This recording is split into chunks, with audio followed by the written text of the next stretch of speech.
Hi, I'm Doug Haney, Executive Director of Polyphony Music Resources.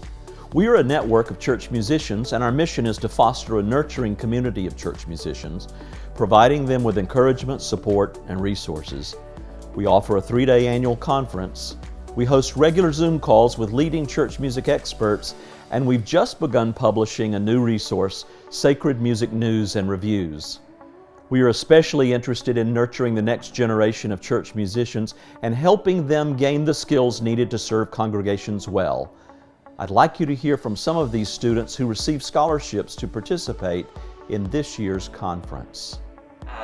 First week of my undergraduate experience at Gardner-Webb that I kind of figured out, I think that traditional worship is the degree path for me. I didn't really know that was a possibility. I just really was looking forward to making that a reality, and I haven't really varied since. All thanks to my music minister, my home music minister, Beth Hefner, at First Baptist Rutherford. So thankful for her leadership and her inspiration to kind of help me into the person that I am today. I'm also incredibly thankful for being able to attend Polyphony, the Polyphony conference here in Stone Mountain, Georgia, because this is my second conference, and I really have felt like the networking, the communication, just the fellowship even with the church members is a huge deal to me. And so just having those networks, realizing that you're not alone, you have resources, you have people, is a huge positive factor for me. And so I'm so thankful for everything that they've done for me. I was actually raised in a Jewish upbringing, so I learned a lot of the traditions of that, and in the Jewish faith, music is a very important part.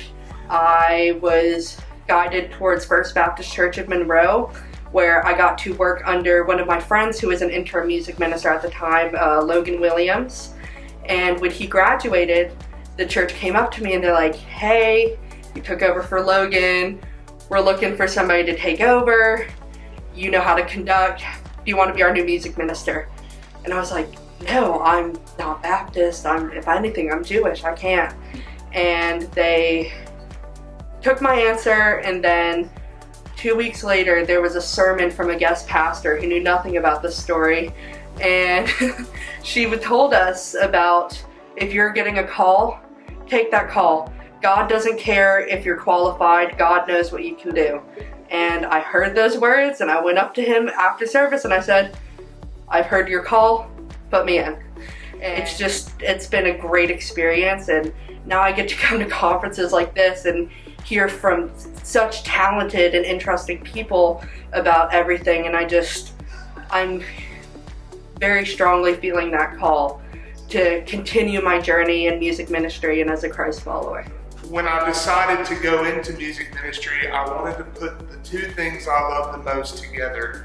That's music and my love for Jesus.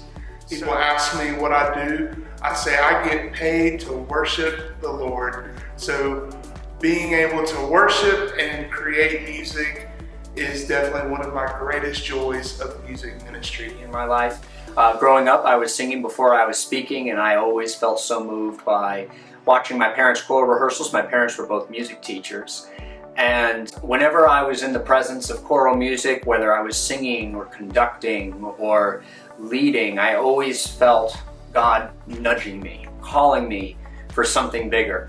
And so, simply put, whenever I'm in the presence of a choral ensemble, conducting, singing, or even listening, the Spirit truly washes over me. I believe choral music has the power to touch the heart and the soul, and to be a steward of God's grace in that sense, and to make such a difference in someone's life and to bring joy and healing is truly a special and remarkable thing.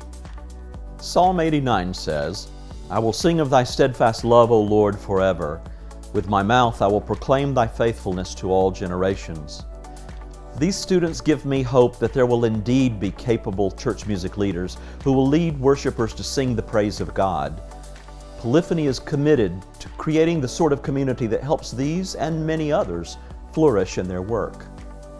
I imagine you've had the experience of being swept up by the power of music in worship. There are times when words alone are not enough. Will you help us build this community for church musicians, especially for the next generation? I invite you to give to Polyphony Music Resources. Go to www.polyphonyresources.org and you can make a one-time gift or even set up a recurring donation. Thank you so much for your support. Breathe, bless, and be well.